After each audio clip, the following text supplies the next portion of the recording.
Eu queria conversar com vocês hoje sobre um texto que eu gosto muito e como eu fiquei sabendo que eu ia ter que pregar agora à tarde, eu falo que todo pregador, todo pastor, ele tem uma mensagem preferida, assim, um texto preferido. E eu tenho esse texto, que inclusive quando eu cheguei aqui, o Roxo já virou para mim e falou assim: você vai falar sobre o caminho de Emaús, né? Aí eu falei assim: eu vou falar sobre o caminho de Emaús. Os jovens ficam me zoando com esse texto porque praticamente todo ano eu começo e termino as nossas celebrações, as nossas reflexões com esse texto.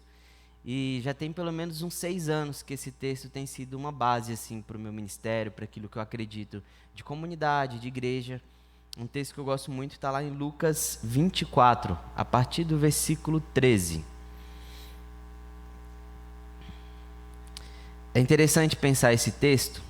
Eu não sei se vocês sabem, mas esse texto é sobre 2 mineiros. Mas eu vou provar para vocês daqui a pouco que ele é sobre 2 mineiros. Você está rindo aí? Mas você vai ver. A gente vai ler e você vai falar assim: não, era mineiro mesmo esse pessoal. O texto vai dizer assim: naquele mesmo dia, 2 discípulos caminhavam em direção à cidade de Emaús, a uns 10 quilômetros de Jerusalém. Eles conversavam a respeito de todas as coisas que aconteceram, e no meio da conversa, Jesus apareceu e os acompanhou, mas não o reconheceram. Ele perguntou: o que vocês estavam discutindo, tão compenetrados? Então eles pararam, cheios de tristeza, como se tivessem perdido o melhor amigo. Um deles, chamado Cleopas, respondeu: você deve ser a única pessoa de Jerusalém que não sabe o que aconteceu nos últimos dias. Ele perguntou: e o que foi? Eles disseram: as coisas que aconteceram a Jesus, o Nazareno. Ele era um homem de Deus, um profeta que falava e fazia como ninguém. Era abençoado por Deus e amado pelo povo. Mas nossos líderes e principais sacerdotes o traíram. O sentenciaram à morte e o crucificaram. Tínhamos esperança de que ele fosse o libertador de Israel. Mas hoje é o 3º dia desde que tudo aconteceu. E algumas das mulheres do nosso grupo nos deixaram confusos. Hoje de manhã, bem cedo, elas estiveram no túmulo. Não encontraram o corpo e voltaram com a história de terem visto anjos e que esses afirmaram que ele estava vivo. Alguns dos nossos amigos foram ao túmulo para verificar e o encontraram vazio, como as mulheres disseram, mas não viram Jesus. Vocês não entendem? Suspirou Jesus. Como demoram para crer? Por que não acreditam em tudo que os profetas disseram?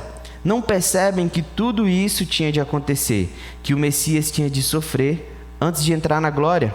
Então ele começou do princípio, com os livros de Moisés, e percorreu todos os profetas, explicando tudo o que as Escrituras diziam a respeito dele. Quando chegaram à entrada da cidade de destino deles, Jesus fez como se fosse seguir adiante, mas eles insistiram. Aqui prova que eles são mineiros. Fique e jante conosco, já é quase noite. O dia já se foi. Então ele foi com os 2. E foi isso que aconteceu. Ele se assentou à mesa com os 2.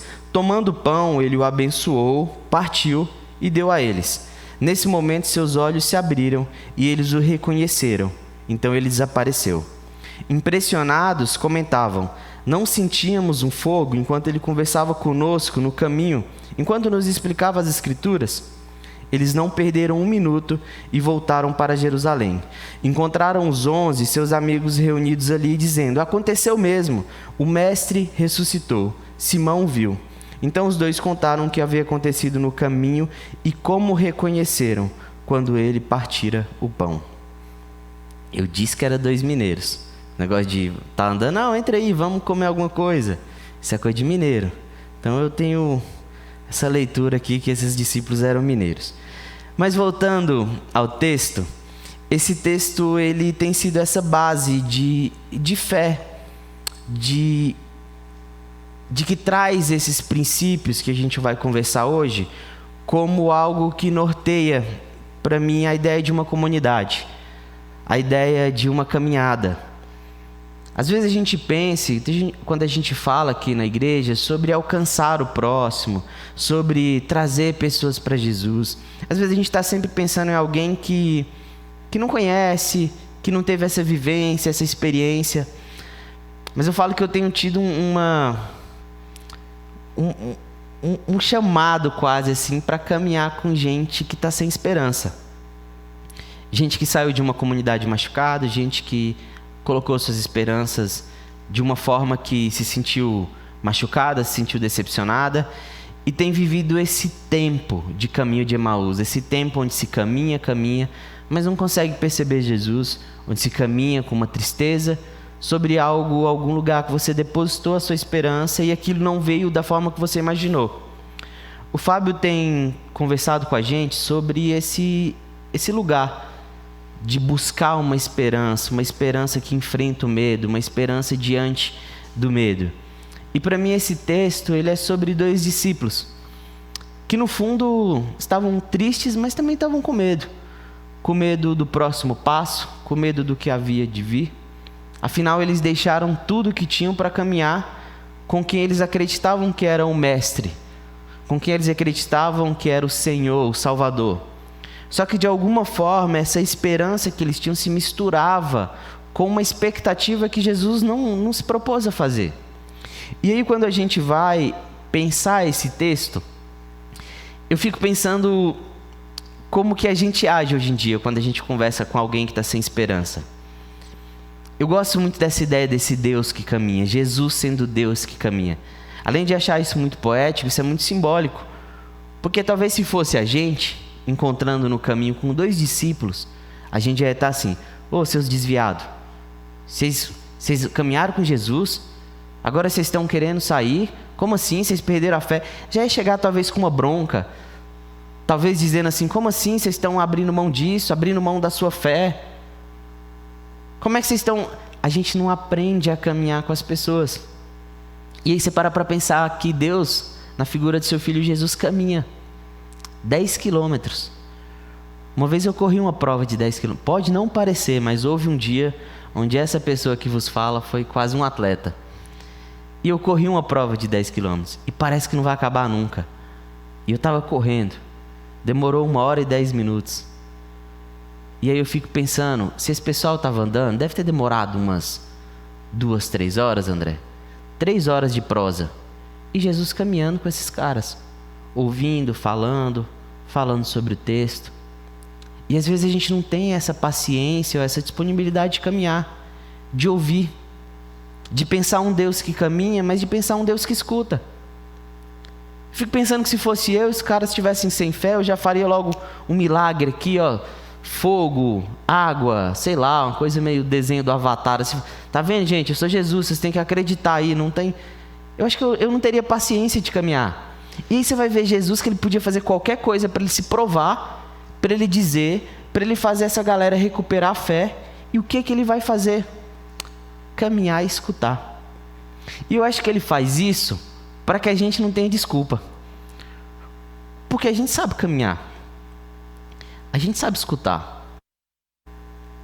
A gente só precisa colocar isso em prática. Eu acho que ele não faz os milagres lá e as coisas para eu não ter uma desculpa hoje em dia. Para você não ter uma desculpa.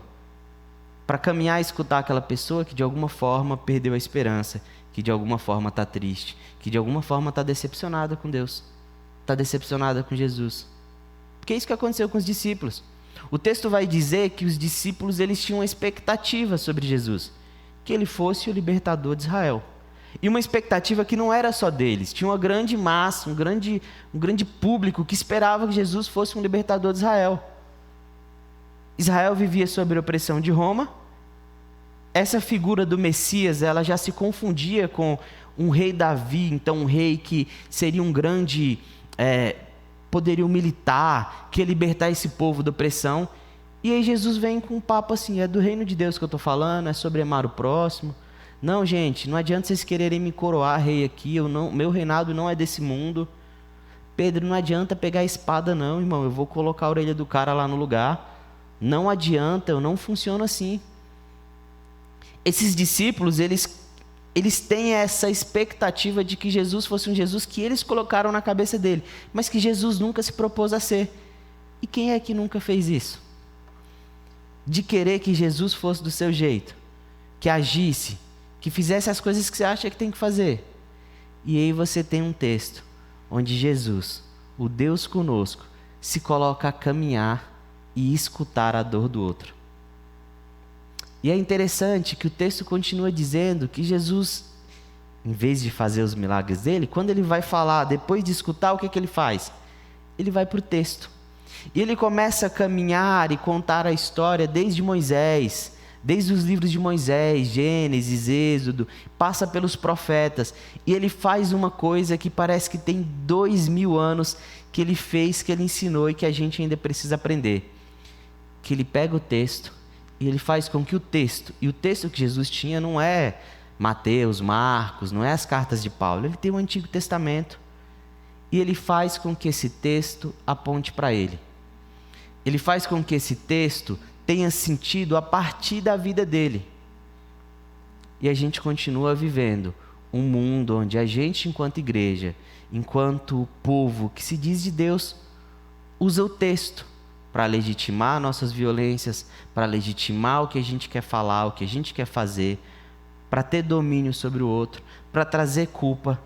E aí vem Jesus e pega esse texto e aponta para ele, para um caminho de salvação, de paz, de acolhimento, de arrependimento.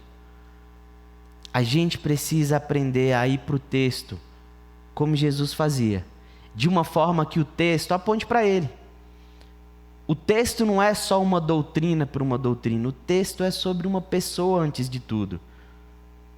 O texto, ele aponta para um Deus que salva, e salva na figura do seu filho Jesus. Salva na pessoa do seu filho Jesus. A gente precisa aprender. Eu gosto muito do Fábio, que ele o tempo inteiro fala isso, que a gente tem que aprender a ser Jesus. As nossas mensagens, a nossa vida, ela gira em torno de uma pessoa que viveu, que se relacionou, que caminhou e escutou, que caminhou 10 quilômetros. E depois jantou com os caras. Esse é o Deus que eu acredito. Esse é o Deus que o texto traz para a gente.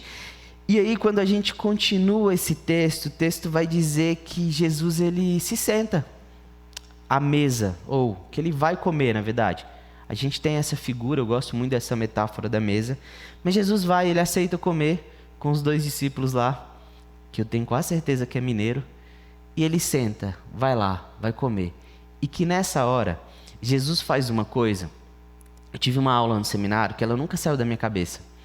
O professor ensinou pra gente que esse partir do pão de Jesus, ele tinha um significado, que às vezes, por causa da nossa cultura, a gente não percebe, a gente não consegue entender. Eu já falei isso aqui algumas vezes, mas quando Jesus ele vai lá comer com eles, ele faz 4 movimentos. E esses 4 movimentos acontecem em outros momentos onde Jesus vai comer com os discípulos, com as pessoas. E quando algo se repete muito na Bíblia, é uma forma de dizer que o autor quer dar uma ênfase naquilo. Então Jesus ele vai lá, aí ele pega o alimento. Está no texto aqui no versículo a partir do 31. Tomando o pão, ele abençoou, ele partiu, ele tomou o pão, ele abençoou, ele partiu e deu. Então, tomou o pão, pegou o pão, abençoou, partiu e distribuiu. Em outras versões vai dizer distribuiu. E aí quando a gente pensa naquela época, existia escravos, existiam pessoas que elas eram responsáveis por servir.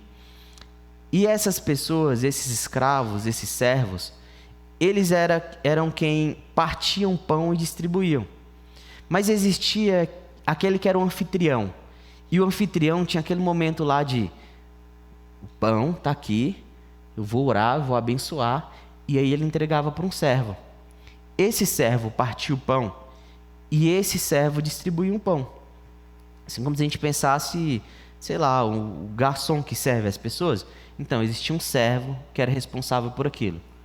E aí Jesus ele faz os 4 movimentos.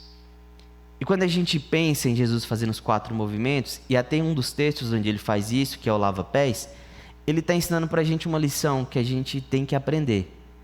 Que nessa mesa do reino de Deus, nesse lugar proposto por ele, de uma comunidade, não existe senhor e escravo mais. É um lugar de igualdade. É um lugar onde a gente precisa reconhecer o outro como irmão, como família.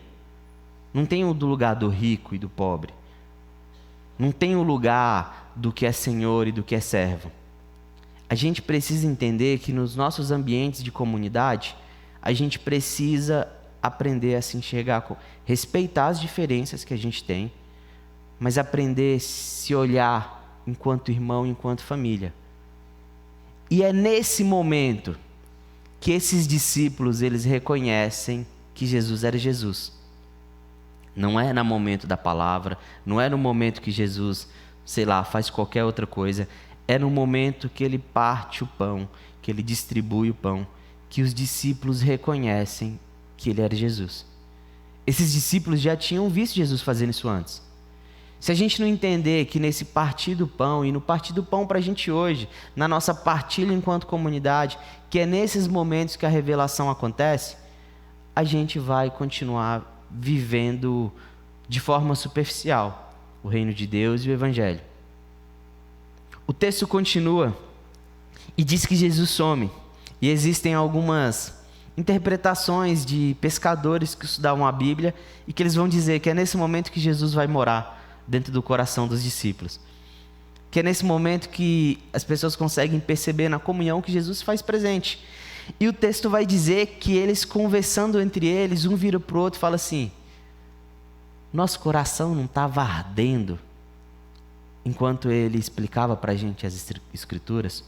O nosso coração não ardia enquanto ele falava, enquanto ele ensinava para a gente? A narrativa continua e vai dizer que esses discípulos que tinham de alguma forma aberto mão da fé, mão da fé, ele volta para a comunidade. E eu fico pensando assim, quando a gente erra, é difícil a gente voltar atrás. Eu fico imaginando esses dois andando e um falando pro outro: agora a gente vai voltar lá e a gente vai ter que pedir desculpa para as mulheres, né? Porque assim, a gente não botou muita fé que Jesus ressuscitou. A gente vai ter que falar com Pedro, né? Pô, eu achava que Pedro era mó empolgado e achei que ele só tinha viajado, mas ele estava certo, Jesus ressuscitou. E eu fico imaginando eles voltando 10 quilômetros, que deve dar umas 3 horas, e eles voltando e conversando e animados, e aí eles chegam nessa comunidade com aquela cara assim, acho que minha mãe deve conhecer essa cara, que quando eu fazia coisa errada, eu imagino que seja a mesma cara, de voltar e falar assim: você estava certa, vocês estavam certos, ele ressuscitou mesmo. Eu não botei muita fé, eu não acreditei não, mas ele ressuscitou. E essa é uma coisa que eu tenho falado muito com essas pessoas que eu tenho encontrado nesses caminhos de Emaús. A partilha do pão, a revelação de quem Jesus é, ela faz com que de alguma forma a gente volte para uma comunidade. Porque a gente entende que essa partilha ela acontece nas relações, mas ela aponta para um lugar que Jesus apontou, que é de uma comunidade. Uma comunidade plural, uma comunidade de gente diferente, uma comunidade de gente que pensa, que discute, que vai fazer você passar raiva, mas que vai te ajudar. Nessa comunidade é que essa fé, que essa partilha vai fazer ainda mais sentido. Talvez essa seja uma das coisas que eu mais tenho falado: não perca de vista a comunidade. Eu acho que tem muita gente que não tem problema com Jesus, mas tem dificuldade de estar numa comunidade, de estar nesse lugar onde eu reconheço o meu erro, mas eu perdoo o erro do outro. E esses discípulos agora voltam para esse lugar, para essa comunidade, com essa cara de eu estava errado, mas com o coração que ardeu por uma palavra e uma revelação que acontece no partir do pão.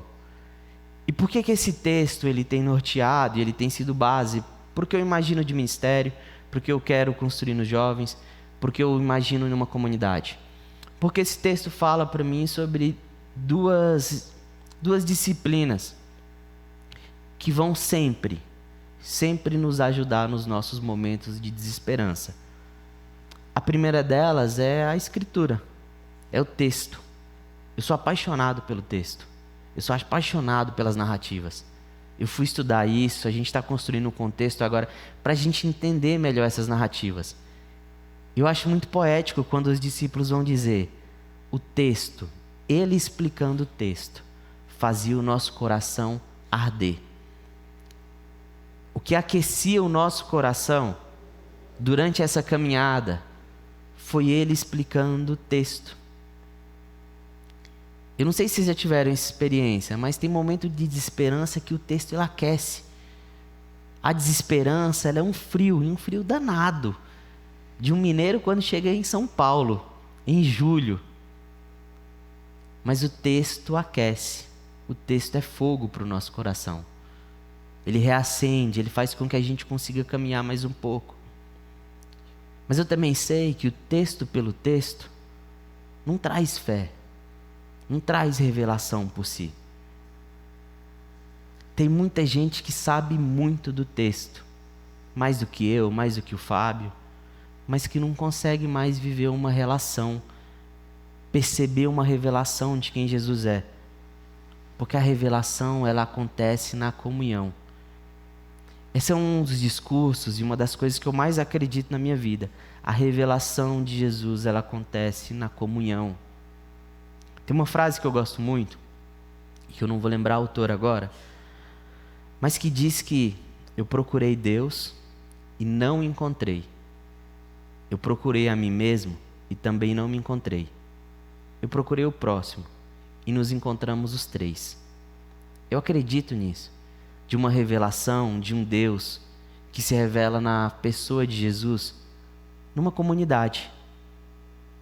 E aí eu volto para o próprio Jesus ensinando que onde estiverem 2 ou mais em seu nome, ele vai estar ali.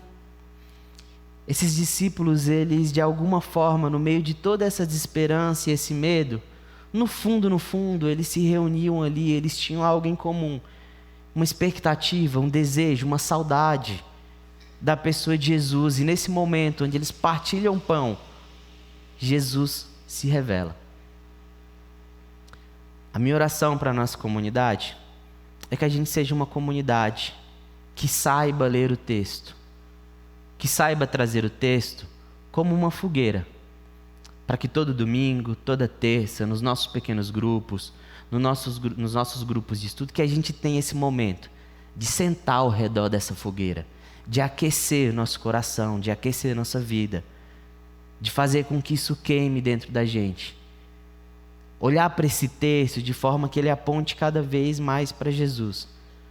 Mas a minha oração também é para que a gente sempre tenha uma mesa para partilhar o pão como iguais, para partilhar o pão como família, de viver essa experiência, essa metáfora de uma mesa que se chama Reino de Deus, onde não falta para quem está precisando, onde quem tem mais responsabilidade, e onde na partilha Deus seja revelado para a gente. Que essas disciplinas elas possam acompanhar a nossa vida enquanto comunidade, enquanto Primeira Igreja Batista. Que você possa ter momentos de caminhada, de escuta. E quando você estiver caminhando, escutando alguém essa semana, lembra disso. Que Jesus se colocou nesse lugar de escuta, para ensinar a gente a escutar também. Lembra do texto, mas lembra de partir o pão. Oremos. Pai, muito obrigado porque o Senhor em Jesus não só partiu o pão como se fez o pão da vida para a gente. E é por isso que a gente se reúne aqui hoje, é por isso que a gente celebra, por isso que a gente canta, mas é por isso que a gente senta e olha no olho do outro, é por isso que a gente escuta o outro, seja para ouvir uma felicidade, seja para ouvir uma tristeza, uma dor. Que a gente caminhe nos nossos caminhos, mas também que se coloque a caminhar no caminho de desesperança dos outros. Que se alguém aqui hoje, Pai, veio com essa sensação de solidão, de se sentir só, que possa enxergar no outro, no abraço, no oi, como você tá, esse acolhimento e a pessoa do teu Filho Jesus, que a gente possa ser essa extensão. Que a tua palavra, ela possa continuar aquecendo o nosso coração, num mundo tão frio, que ela possa ser aquilo que faz o nosso coração arder. Que ela aponte para Ti, Jesus. Que a gente perceba o Senhor no texto, mas não deixe a gente perder a revelação na mesa, Pai.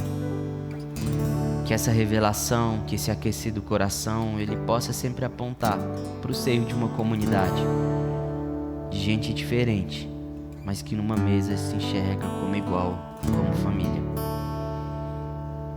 Abençoa a nossa semana, abençoa os nossos sonhos, os nossos projetos, que a gente possa ter sabedoria para sonhar, projetar e viver de acordo com a vida, com a coerência do Teu Filho Jesus, Pai.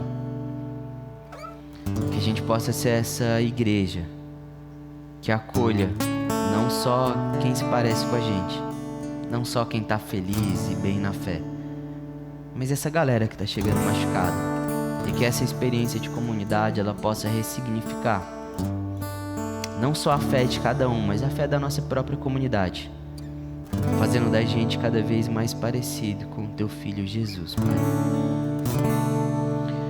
Cuida das famílias, das nossas crianças, dos nossos adolas, que eles possam crescer, aprendendo a caminhar e perceber o Senhor nos gestos, nos afetos, nas experiências de vida.